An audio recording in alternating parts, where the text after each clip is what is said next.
Ẹ káàbọ̀ sí iléeṣẹ́ wa ò gbogbo ọmọ Yorùbá ọdẹ ọdún bí ṣàlàáfíà làbá gbogbo lé bẹ́ẹ̀ ni Yorùbá nation ní ọ̀nà àbáyọ bí wọ́n fẹ́ bí wọ́n kọ̀ Yorùbá nation ló lè ṣe ẹ lọ́wọ́ yìí ṣe é rí i pé ẹlẹ́lẹ́yà ni àwọn Fúlàní in fact àwọn àgbààgbà Fúlàní yìí àwọn gangan ni èṣù àwọn ni wọ́n da ìlú rú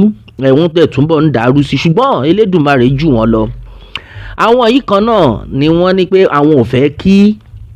olóyè Sunday Igboho kó wọlé tán nítorí pé iṣẹ́ láabi tí wọ́n fẹ́ ṣe àwọn yìí kan náà àwọn ni wọ́n gba Ìlọrin bẹ́ẹ̀ ni wọ́n gba ìlú Ìlọrin mọ́ àwọn ọmọ Yorùbá lọ́wọ́ ó ti wá fi hàn wípé ìjà agbára ni àwọn àgbààgbà Fúlàní ìjà agbára ni wọ́n ń jà ó ti fi hàn wípé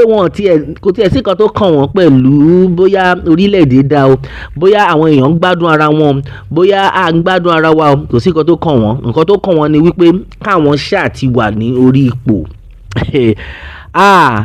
kò ní ragbá fún gbogbo wọn lẹ́yọ kọ̀ọ̀kan lọ́wọ́ yìí Buba Galadima ni ó tún ti jáde ó ti la wọ̀n tán báyìí ó ní pé báyìí o pé ọwọ́ àwọn ni ìjọba Nàìjíríà wà o pé ọwọ́ àwọn ni ìjọba Nàìjíríà wà pé àwọn làwọn máa determine ẹni tó máa jẹ ààrẹ orílẹ̀-èdè ṣe ń gbọ́ṣẹ́ ṣẹ́yìn náà rí bó ṣe ń lọ ó ní àwọn làwọn máa determine ẹni tó máa jẹ ààrẹ orílẹ̀-èdè ọ̀pọ̀lọpọ̀ àwọn èèyàn jáde fún màá yìí o pé ṣẹ́rígbó lórí burúkú ni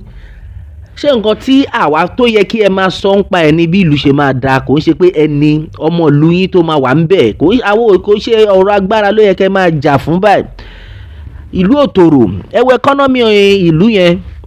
ebi ń pa àwọn èèyàn ojoojúmọ́ ni wọ́n ń pa àwọn èèyàn ṣùgbọ́n nǹkan tó jẹ́ yín lógún ni pé kí èèyàn ti yín kó ṣàwà ń bẹ̀ kẹ́ máa ṣe bó ṣe wù yín kò sí nǹkan tó kàn yín nípa pé kí ìlú tòrò ẹ̀yin ọmọ Yorùbá ẹ má jẹ́ kẹ́nikẹ́ni tàn yín o ẹ má jẹ́ kí ẹnikẹ́ni tàn yín pé wọ́n Nàìjíríà wà níbi kankan kò sí kan tó jẹ́ wọ́n Nàìjíríà lọ́wọ́ yìí Buba Galadima ti jáde tán ó ti jẹ́ kí ó yé everybody pé kò sí kankan tó jẹ́ wọ́n Nàìjíríà bí gbogbo ẹ̀dẹ̀ ṣe ń lọ yìí ni àwọn ọmọ Yorùbá jáde pé ẹ wo at the end of the day kí gbogbo aká pín lókù o gbogbo ẹ̀yin tí believe nǹkan tí olóyè Sunday Igboho gbé dání how market mo kàn ń wo comment section ó gba àwọn èèyàn pa pé ẹ wò tó wáyé pé nǹkan tí ẹ fẹ́ rè ẹ yá jẹ́ kí olúkálùkù wa ká ya pín ká máa lọ wá nítorí pé gbogbo ìranù tẹ gbé dání wípé ọmọ Fúlàní ló gbọ́dọ̀ jẹ ààrẹ orílẹ̀-èdè tẹ́ ń jà fún pé àwọn èèyàn ti wá tí ìlú bá fẹ́ tòrò kò ń ṣe wípé káwọn èèyàn máa parọ́ pé ẹ̀yà wa ló gbọ́dọ̀ wà ń bẹ̀ ní ìlú máa fi tòrò ẹnikẹ́ni tó bá lè tún ìlú ṣe ìlú gidi nìyẹn o ẹnikẹ́ni tó bá lè tún ìlú ṣe tí ìlú máa fi da òun ni kí àwọn èèyàn support kò ń ṣe pé káwọn kan wá jáde pé àwọn ẹ̀yà wa ló gbọ́dọ̀ gbà kí irú Galadima rẹ gbọ́ tó ń jáde lẹ́yìn tí ó ti bà gbogbo nǹkan jẹ́ at this their age àfi kí Elédùmarè ṣọ́ wa ìdí táwa fi ń pariwo pé ọmọ Yorùbá nation ní ọ̀nà àbáyọ bí wọ́n fẹ́ o bí wọ́n kọ̀ nítorí pé àwa ti rí wọn tán ojoojúmọ́ la fi máa ń pariwo pé green light táwa ti rí yẹn lórí Yorùbá nation ìdí rẹ̀ ta fi ń pariwo pé no going back lójoojúmọ́ tẹ́yìn náà bá gbọ́ tí n bá ti bẹ̀rẹ̀ program mi intro mi máa ń jẹ́ no going back ni bẹ́ẹ̀ ni no going back ní ọ̀rọ̀ Yorùbá nation ló lè ṣe ẹ lọ́wọ́ yìí àwọn èèyàn ti jáde síta ariwo ti ta síta ọ̀pọ̀lọpọ̀ àwọn èèyàn ti wá rí pé pé tá bá ní ká continue báyìí pé láwọn ará bíi wọ́n máa pa wá tán dànù ni nítorí pé ó ti fi wá hàn wípé ìjà pé àwọn ẹ̀yà wa ló gbọ́dọ̀ wà ń bẹ̀ òun ni wọ́n ń jà fún wọn tí ẹ fẹ́ mọ̀ bóyá bí nǹkan dánmọ́rán lù o bóyá àwọn èèyàn wà ókè o pé bóyá wọ́n ń pa àwọn èèyàn, wọ́n ń jí àwọn èèyàn gbé, kò sí kan tó kàn àwọn eléyìí. Ó ti wá jáde, ó tún yìí ń tẹnu mọ́ kírú àwọn èèyàn báyìí kí wọ́n yìí máa jáde sí àwùjọ, kán máa gbẹ́nu sí máìkì, kán máa sọ ìsọkúsọ, kí ìjọba dẹ̀ máa wò wọ́n. Irú àwọn Galadima báyìí ó yẹ kán wà ní ọgbà ẹ̀wọ̀n ni, kò yẹ kí irú wọn máa jáde, nítorí pé àwọn tó ń dà lúrú rèé, àṣírí wọn ti tú o. Lọ́wọ́ yìí ọ̀pọ̀lọpọ̀ àwọn èèyàn ti bínú, wọ́n ti jáde tán lórí ọ̀rọ̀ tí Galadima ṣẹ̀ṣẹ̀ gbé jáde yìí. Ó ní we will determine who will be the president of Nigeria in 2027. Bùbá Galadima ló sọ, òun náà lẹ́ ń rí báwọn làwọn máa determine ẹni tó máa jẹ ààrẹ orílẹ̀-èdè ní 2027. Wọ́n ò tiẹ̀ sọ̀rọ̀ wípé òkè lẹ́yìn tí bàbá Buhari bá parí maybe tenure ọdún mẹ́jọ, àwọn lè ní pé láyé pé lẹ́yìn ọdún mẹ́rin kí bàbá Tinubu pé wọ́n máa kó ẹrù wọn, pé nítorí pé àwọn làwọn fẹ́ fi àwọn èèyàn wọn sí. Ìdí táwa fi ń pariwo pé kí bàbá Tinubu kán tètè dá wa lóhùn, ṣùgbọ́n òun náà rèé, ṣé ẹ rí bàbá Tinubu, ara nǹkan tá à ń sọ rèé o. Àwọn arábí yóò nífẹ̀ẹ́ yín, a dẹ̀ ń pariwo lójoojúmọ́.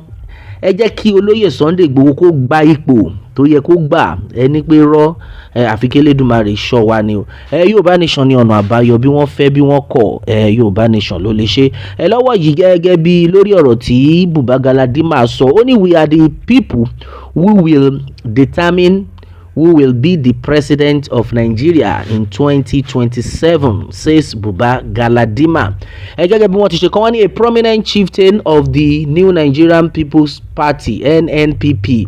Bùbá Galadima, has declared that the party will not play a subordinate role in the 2002 general election, that is in the 2027 November. Instead, he projected the NNPP as a decisive power broker that will determine who becomes Nigeria's next president in 2027. Fún àǹfààní ẹ̀yin tí ẹ mọ̀ nípa NNPP tí wọ́n ń sọ nípa ẹ̀, NNPP ní àwọn party tí wọ́n gbé Buhari jáde nígbà yẹn o. Àwọn tí wọ́n gbé Buhari jáde rèé, àwọn party tó jẹ́ wípé mùjẹ̀mùjẹ̀ ni wọ́n, àwọn pátì tó jẹ́ wípé nǹkan tí wọ́n wà after ni pé kí àwọn ẹ̀yà wọn ṣàwà ń bẹ̀, àwọn Fulani, àwọn lọ ní pátì. Wọ́n tuntun bẹ̀rẹ̀, wọ́n ní pé 2027 iṣẹ́ tẹ́ bá gbàgbé, mo máa ń ṣe ìkìlọ̀ gidi, tẹ́ bá gbàgbé El-Rufai ó jáde, ó ní pé kàkà kí ààrẹ Bọ́lá Ahmed Tinubu kó jẹ ààrẹ orílẹ̀-èdè pé gbogbo ìlú máa dàrú. Àwọn kan rò bí a ṣeré ni pé ọ̀rọ̀ ẹnu lásán ni. Ó ti wá ń yé yín báyìí pé eléyìí ó ti kọjá ọ̀rọ̀ ẹnu. Bẹ́ẹ̀ ni eléyìí ti kọjá ọ̀rọ̀ ẹnu. Kí àwọn èèyàn kan dàgbà tó yìí kán máa ní pé kí ìlú ṣáà ti dàrú ni. Láìpẹ́ ìtẹ́ bá rántí nǹkan tí Galadima yìí kan náà tó sọ, tó ní wípé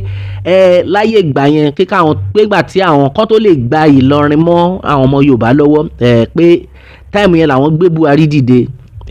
Ó ní táìmù yẹn làwọn gbé Buhari dìde, pé ńgbà tí àwọn Fúlàní tí wọ́n wọ ilẹ̀ Yorùbá ní Ìlọrin ní ọdún náà lọ́hùn, Olúṣẹ́gun Ọbásanjọ́ ni president ńgbà yẹn o. Pé tí àwọn OPC pé wọ́n gbéra, wọ́n dìde against àwọn Fúlàní ńgbà yẹn, pé báwọn ṣe parọ́ pé pé táwọn bá fi àwọn ará bí ilẹ̀ pé wọn ò ní jẹ́ káwọn rí Ìlọrin gbà. Bíi pé Ìlọrin wá jẹ́ ilẹ̀ Haúsá tàbí ilẹ̀ Fúlàní, ilẹ̀ Yorùbá. Ìlọrin táwọn wò yìí, wọ́n ní ìdí táwọn fi gbé Buhari dìde nìyẹn, pé láyé pé àwọn ò ní gbà pé kí àwọn ọmọ Yorùbá kí wọ́n máa lé àwọn dànù ní orí ilẹ̀, pé àwọn ọmọ Fúlàní gbọ́dọ̀ gbàbẹ̀. Táyé bá yín sọ̀rọ̀ yìí, òun ni Ìlọrin tẹ́ ń rí yìí o, tí wọ́n gbà mọ́ ọmọ Yorùbá lọ́wọ́. Àìkan táwọn ń jà fún nìyẹn. Kó tó lè jáde kó ní pé ìdí táwọn fi gbé Buhari dìde nìyẹn. Wọ́n gbé Buhari dìde wípé kán tún lù ṣe o, pé kí gbogbo ìlú wà òkè, ṣùgbọ́n kí ìlú dàrú, kí wọ́n lè gba ilẹ̀ mọ́ àwọn ọmọ Yorùbá lọ́wọ́. Ká tó mọ̀ tó ṣẹlẹ̀, bàbá Ọbásanjọ́ tó wà lórí ipò náà, ìyẹn náà wá ń fún àwọn military lọ́dà kan máa pa àwọn ọmọ ẹgbẹ́ OPC nígbà náà lọ́hùn. Gbogbo náà la mọ̀ story. Bùbá Galadima kan náà yìí ó tuntun jáde o, lẹ́yìn ikú Buhari ó tún bẹ̀rẹ̀ sí ní parọ́ pé àwọn làwọn máa determine ẹni tó máa jẹ ààrẹ orílẹ̀-èdè ní 2027. Ìwọ́dẹ̀ jókòó síbẹ̀, òun pariwo mọ́ Nàìjíríà wọ́n sọ pé kẹ́ ẹ pariwo Yorùbá nation pé ká pín nítorí àwọn ará bíi wọ́n fẹ́ gba ìlú yẹn tó má ti lè wọ ọbẹ̀ yẹn lásán kò ń ṣe tá à ń sọ yìí là máa sọ o tó má fi lè ráyè wọ ọbẹ̀ yẹn kò ń ṣe èyí tá à ń sọ yìí ni a máa sọ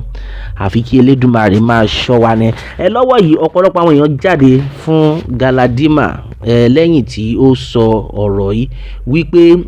àwọn làwọn máa determine, we are the people who will determine who will be the president of Nigeria in 2027. Ẹ má gbàgbé 2027 bíi 2 years lókù, ọdún méjì lókù báyìí o. Lọ́wọ́ yìí kí gbogbo ọmọ Yorùbá kí gbogbo a máa gbáradì. Àwọn kan tẹ̀tí ní pé kó tó gbà náà lọ́hùn pé àwọn máa sá kúrò nílùú. So àwọn tí wọ́n wá lè sá kúrò nílùú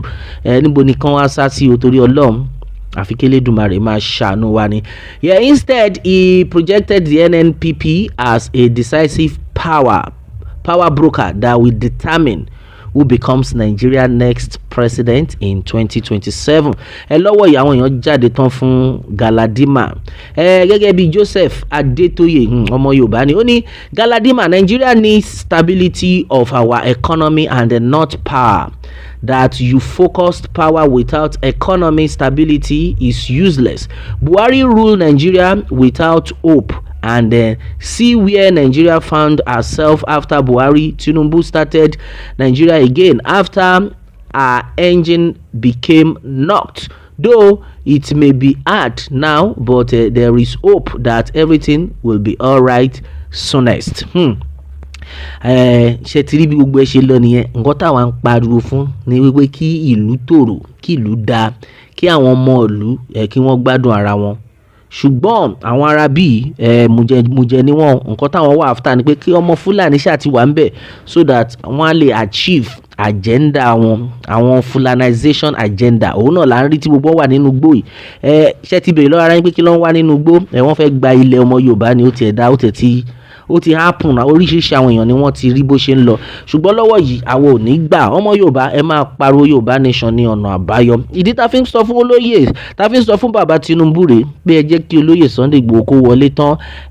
Olóyè Sunday Igboho gbọ́dọ̀ wọlé tán kẹ́tẹ̀ kan ro láyé agbára pé òkè o.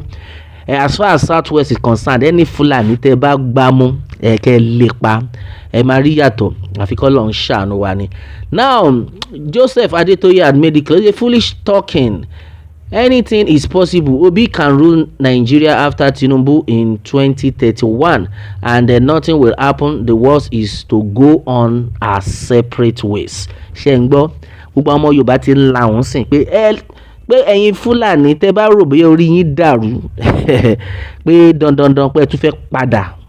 ẹ fẹ́ jẹ ààrẹ orílẹ̀-èdè ní 2027 pé kò ní work, pé nǹkan tó máa ṣẹlẹ̀ ni pé lẹ́yìn tí bàbá Buhari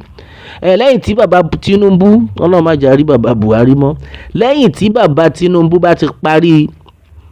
tenure ní 2031 meaning 8 years tí bàbá Tinubu bá ti lò pé ẹni tó máa tún wọlé ní ọmọ Yíbò Peter Obi ni kó tún wọlé. Lẹ́yìn tí Peter Obi bá wọlé ilẹ̀ lẹ́yìn ìgbà yẹn náà ẹ jẹ́ ká pín. Ṣé ẹ rí i pé àwọn èèyàn wọ́n ti ń gbọ́n pé pín ni kókó báyìí àfi kí Elédùmarè máa ṣọ́ wa ni. Ṣé ẹ rí àwọn èèyàn tí àwọn kan ń gbọ́kànlé tó ń pè ní àgbàlagbà, àwọn àgbàlagbà ilé ìmújẹmújẹ ni wọ́n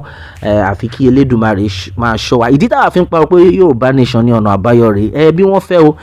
bí wọ́n kọ̀ Yorùbá nation ló lè ṣe. Bẹ́ẹ̀ ni ẹ̀yin èèyàn wa ní rí jù báyìí lọ lórí eléyìí. A ó máa bẹ̀ o ọ̀bẹ níbẹ̀ ṣọ́ àtẹ́lẹsẹ̀ abẹnà o ẹni tó bá lámábọ̀ láàní dé bá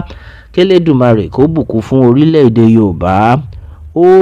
dàbọ̀.